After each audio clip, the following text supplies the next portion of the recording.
there are 5 forces which are going to disrupt and change the entire world in the years to come. Starting off with, all of us have been speaking about big data analytics. Big data, the way it is being handled and the way it is throwing up so much of options is going to change the way we look at things, the way we do business, the way we analyze, the way we change, the way we behave. The next big thing which is going to change or disrupt our way of working is the cloud. Lots of people are moving away into the cloud platforms, working from the cloud rather than creating systems and setting up things on their own. So that's going to be another disruption which is going to be caused. The third disruption, as I call it, or the third one which is going to change the way we look at is artificial intelligence and robotics in everything that we do. So there is going to be a lot more focus. Yes, AI has been in vogue for some time, but the way it has been started to get used to is much higher now in almost every day or every day-to-day activities of life. The next one, which has already changed our way of thinking, is the social media. How we interact in the social media and how social media has taken over our lives, is something which is a phenomena by itself. And the last but not the least is a mobile phone. The mobility as well as the amount of persuasive computing, as I call it, which is going to happen, is going to change the way we do things. Just imagine this, an employee drives his car into the office. There's an RFID chip on his car which guides him to the closest parking space. He parks his car, gets out of the car. For a moment, he or she, it doesn't matter. I'm just mentioning he. So don't think I'm an MCP at this point of time. He or she parks the car, walks out. The credit card gets swiped for the parking charges. Walk to the elevator. There's a face recognition camera there. You walk in. It recognizes that you're on the 10th floor of the building. Elevator automatically goes to the 10th floor. You walk out into the reception, there's a face recognition camera there which opens the door for you. It marks your attendance, and you have an RFID chip which actually gauges your moods and feeling so that you know what the ambience is going to be inside the office for that person. And there are no workstations, all are virtual workstations. I get a message on my mobile saying workstation 25. I walk to 25, there is a small robo which actually moves your workstation side table to your workstation and you start working on your system. And then you get up to go for a cup of coffee, you go to the pantry, based on the feelings and moods which you have, whatever you require is already ready there in the pantry waiting for you. You come back, you have an interview virtually, and you get the Facebook's, LinkedIn, whatever profiles mixed together, and it's a 3-member panel, one sitting in China, one sitting in Japan, one sitting in India, doing the interview of a person sitting in Africa. You do the interview, note down your points, and in his printer in Africa, he gets an appointment letter or a regular letter directly. And then you sit down, you have a presentation to go in the afternoon, and like all of us do, we look into Google, we look into multiple areas to find out our points. You just note down that this is the topic I'm going to speak about, and in about 5 minutes' time, crowdsourcing happens, and you get a list of talking points to go to. And then you walk out and go into talking points. Just imagine this is going to be a future world. And this is what I'm dreaming about, saying where there's going to be much lesser action from the point of view of wanting to do things and organizing things, but things move on. And I can go on and on in actually telling how technology can enable us to do our life, sometimes even control our life, which we may not like to be controlled on. That's the dream I have. Now, let me turn around and ask Saurabh, for example, on what his dreams are and how his dreams are in his workplace as well as in his personal space. One of the biggest challenges which we have faced in the last 12 months is getting top talent to come and work along with us. And as the definition of top talent goes, top talent can exist anywhere. And many times you won't even realize that the talent which you require for any of the functions, where do they exist and are they even looking for job opportunities? And that's where I think, as Mr. Raja rightly pointed out, the entire social media, which I think has become a much abused word these days, comes into the picture wherein you start looking at potential passive candidates who might be the right fit or the right top talent which we want in your organization.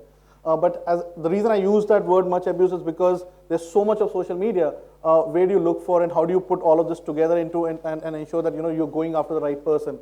And to me, that's for me the biggest challenge which we face, and our wish list, so to say, is that tomorrow, is it possible that wherein we're talking about a particular profile, and there's some tool available which will pull in all the relevant sources which are available on social media and give me a best fit profile.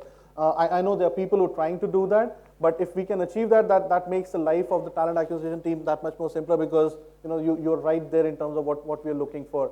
So that's for me is one. And the second, to have something which is integrated, right? Just the way you were describing a future state of office space, which integrates with every touch point of my employee life cycle. I think that's something which will really create a big difference for us. Thank you, Saurabh. Now, George, from your point of view, what do you think will be your wish list for the business of the future in terms of not only HR, but also in general to the industry which you come from? We are living more in the times of instant gratification, like you mentioned, of social media, maybe hypermedia itself. And so it comes together and saying, how is it that we are adapting there? And in Vedanta, what I'm seeing as I look at it, there are basically two things happening in parallel.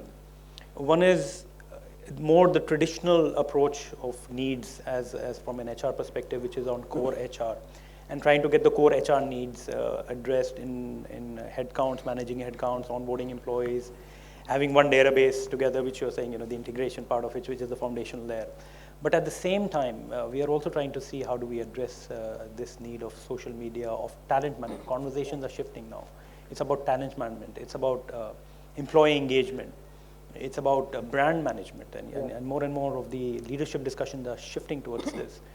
And in Vedanta, we are trying to do the same. We are trying to address each one of these. And when we are talking about talent management and attracting a global pool of resources, very much like you do, and how do you leverage the various social medias like LinkedIn, maybe even participate in portals like Glassdoor and others, and really create a presence out there, and which is able to attract a more open and a global resource pool than traditionally one was looking at.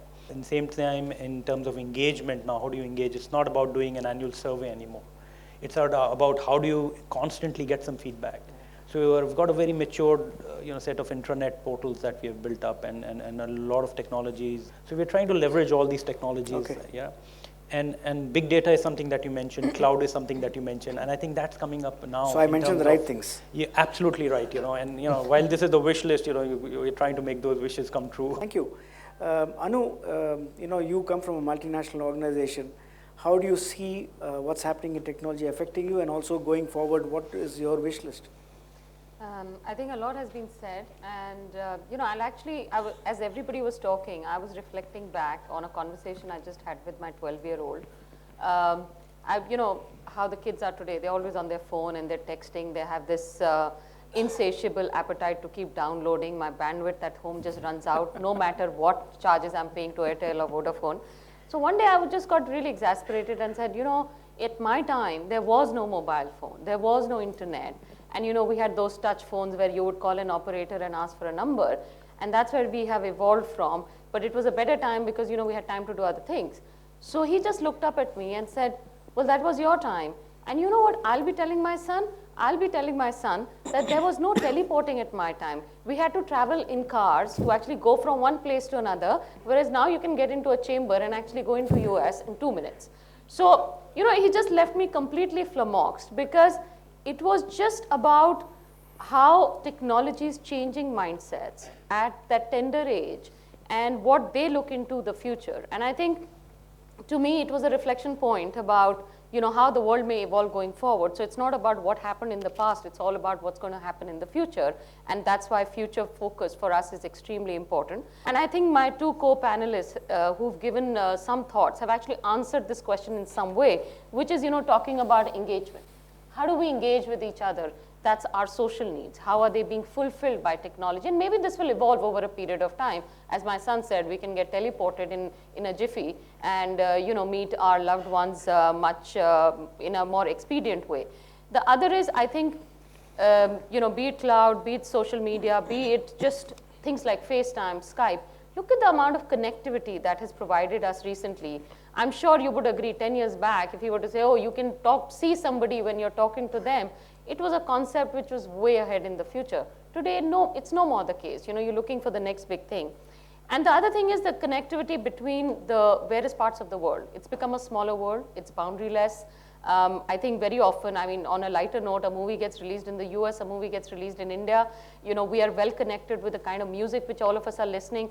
It's a much, much smaller world, and the credit again goes to the technology, you know, platforms. The other wish list I would have with technology is somewhere it can become a crystal ball for us. Can we look into the future? We talked about data, you know, where we are now getting into predictive analysis of what the future would look like, which is much more focused in the companies or the corporates. But again, I would draw you out largely in terms of medical sciences, what is going on. Can we predict in the future what's going to happen to our health? Can we predict in the future what's going to happen to our families, be it health-wise, financially, otherwise? We can. We can. You know, amount of data analytics which is available, the trends that are available, we can. And that again is a power of technology. And the last one I would say is sustainability. I think we do acknowledge that technology is all about change, it's evolution, it's an enabler, but technology also is something which can make the human species more sustainable. Great. Johan, what are your opening thoughts on this, and what do you want to share as your wish list for the future as well? Just in addition to what you already said, I just would like to share part of our experience in our digital transition. Just to remind, first of all, for you to understand the context, Edenred is the worldwide leader in corporate prepaid services with the showcase product of Ticket Restaurant, which is a meal voucher. We are also dealing with solutions around employee benefits, expense management, and incentive and rewards. This shift to digital is taking two forms. First of all, this is the migration from paper voucher to digital media. It can be a card, it can be online platform or smartphone. And the second, which is the most important, this is the capacity to create new interaction between our stakeholders in a digital context, helping us to offer user experience that are increasingly simple, quick, satisfactory, and secure. One objective of our digitalization is to make information meaningful.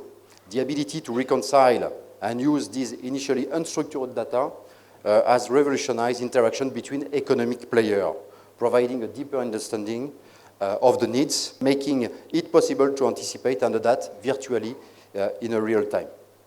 Although the processing and sharing of data have their debate, and we can speak about the respect of the privacy, but also the confidentiality of personal data, they are also a source of competitiveness and progress. But without the digital, the big data cannot exist. Technology is a means of digitizing. Digitizing is a means of innovating. Innovation is a means of creating new services, and new services are a means of monetizing. Thus, a business strategy uses digital to innovate and develop solutions that fit the needs of consumer in order to generate, of course, a sustainable growth. Okay. Thank you so much. Now, you know, what you spoke about brought something to me. With the digitization happening at full force, a lot of our data, we are leaving our footprints across the internet. Yep. We are leaving a lot of footprints which earlier we used to hide behind doors or hide in our drawers or hide in our cupboards, but now it's available everywhere. So just to ask, you know, there is some amount of personal space which is lost. How do you maintain the privacy and personal space in spite of being digital and in spite of being open to the world? How do you think we can manage that? I think it's a bit of a double-edged sword, because you're damned if you do it, you're damned if you don't. You have to be on Facebook, you have to be in LinkedIn, because if people want to know you, the first thing they're going to do is Google you. So if you're not there, you don't exist.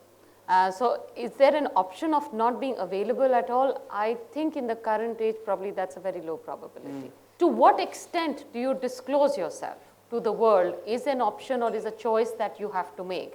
Now, I'll just divide this between personal and professional. Okay. You know, I have a question to ask George.